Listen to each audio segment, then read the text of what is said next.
So how do we as a bank see the opportunity, see the race to net zero and see the magnitude? Now, there's kind of three boxes on this slide. There's a big blue one at the top, and there's two smaller blue ones at the bottom. And those are really the three lenses through which we view the energy transition, the race to net zero. Number one, the first one is our climate ambition to be our client's lead partner to a net zero world.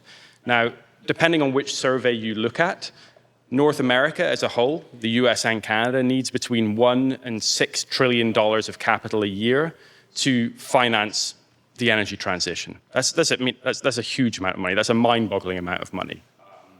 So there is an enormous economic opportunity and there is an enormous responsibility for banks to play a meaningful role in financing that transition. That goes without saying. So that's the first piece. The second piece, I think, Geneviève alluded to in her earlier presentation.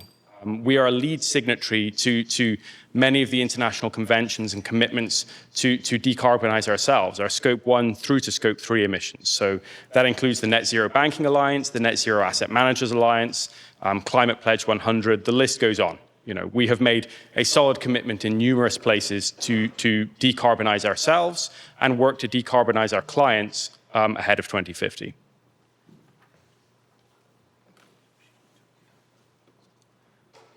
I think the final piece, and the piece that I would like to kind of go into most detail today on, because I think it's most pertinent to the audience today, is managing our exposure to climate risk.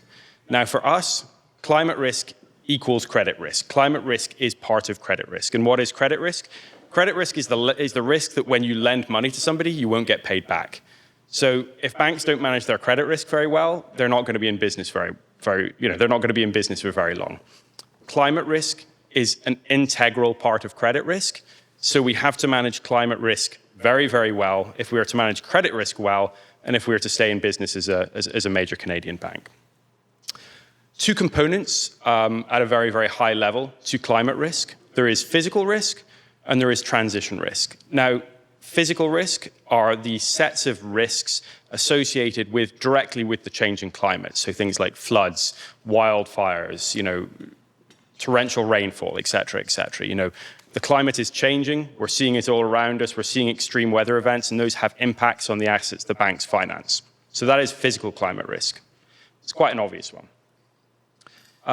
The other major class of climate risk is called transition climate risk. And that's really the risk that the businesses that we are financing will not be viable in 20 years' time because of shifts in the economy, shifts of where demand is, non-compliance with changing regulations, inability to keep pace with technology. It's a very broad basket of risks, but it's very, very material on the financial operations of a company, and therefore very, very important to us.